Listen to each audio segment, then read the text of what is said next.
জগন্নাথপুরে গত কয়েকদিনের ভারী বর্ষণ ও উজান থেকে নেমে আসা পাহাড়ি ঢলে নদ নদীর হাওর ও খালবিলের পানি বৃদ্ধি পেয়ে নিম্নাঞ্চল প্লাবিত হয়েছে। ফলে বাড়িঘর, দোকানপাট, শিক্ষা প্রতিষ্ঠান পানিতে তলিয়ে গেছে। বন্যায় জগন্নাথপুর পৌরসভার বিভিন্ন গ্রাম বাড়ি জগন্নাথপুর, হবিবপুর, কেশবপুর, ভবানীপুর, শেরপুর, যাত্রাপাশা সহ গ্রামীণ পাকা রাস্তা ও বাড়িঘর বন্যার পানিতে প্লাবিত হয়।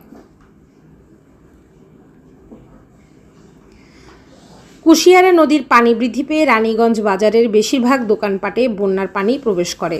উপজেলার চিলাউড়া, হলদিপুর, কলকলিয়া, রানীগঞ্জ, পাটলি, মিরপুর, সৈয়দপুর, সাহারপাড়া, আশারকান্দি ও পাইলগাঁও ইউনিয়নের হাজারো গ্রামে বন্যার পানি প্রবেশ করায় চরম দুর্ভোগে পড়েছেন এসব ইউনিয়নের বসবাসরত পানিবন্দী মানুষ।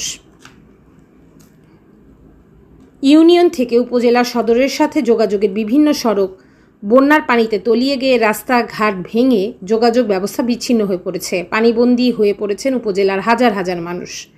ইতোমধ্যে উপজেলা প্রশাসনের পক্ষ হতে জগন্নাথপুর আব্দুস সামাদ আজাদ অডিটোরিয়াম সহ উপজেলার বিভিন্ন এলাকায় আশ্রয়কেন্দ্রগুলো খোলা হয়েছে। আশ্রয়কেন্দ্রগুলোতে বন্যায় কবলিত অসহায় মানুষ আশ্রয় নিয়েছেন। এদিকে বন্যাকে পুঁজি করে কিছু অসাধু ব্যবসায়ী কেরোসিন, ডিজেল, গ্যাস সিলিন্ডার ও মোমবাতি সহ নিত্য প্রয়োজনীয় জিনিসপত্রের দাম বাড়িয়ে দিয়েছে। স্থানীয়রা জানান, টানা বৃষ্টিপাত ও জমে থাকা পানির কারণে ঘর থেকে বের হওয়া প্রায় অসম্ভব হয়ে পড়েছে। যাতায়াত ব্যবস্থা পুরোপুরি ভেঙে পড়ায় সবচেয়ে বেশি অসহায় হয়ে পড়েছে খেটে খাওয়া মানুষ। ত্রাণ কার্যক্রমও খুব একটা দেখা যাচ্ছে না। বেশিরভাগ ঘর বাড়ি পানিতে থাকায় অনেকের ঘরে চাল, ডাল ও সবজি থাকলেও সেগুলো রান্না করে খাওয়ার মতো ব্যবস্থা নেই।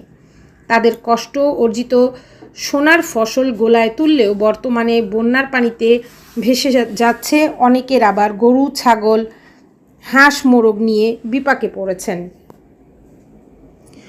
গরু, ছাগল ও হাঁসের খাবারের সংকট দেখা দিয়েছে। এ নিয়ে খামারিরা রয়েছেন অনেক দুশ্চিন্তায়।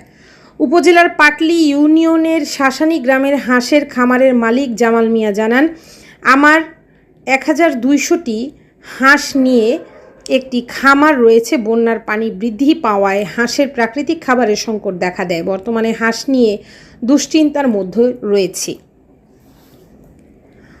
জগন্নাথপুর গ্রামের তরুণ সমাজসেবক আফু মিয়া, আব্দুল জলিল ও নসির আলী জানান, কয়েকদিনের বৃষ্টির কারণে বন্যার পানি বেড়ে বাড়ি ঘরে মানুষ পানিবন্দী, ঘর থেকে বের হওয়া যাচ্ছে না।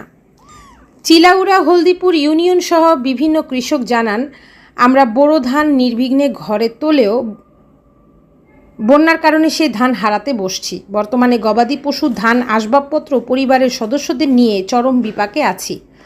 উপজেলা প্রশাসন সহ দানশীল ব্যক্তিদের আমাদের পাশে থাকার জন্য অনুরোধ করছি।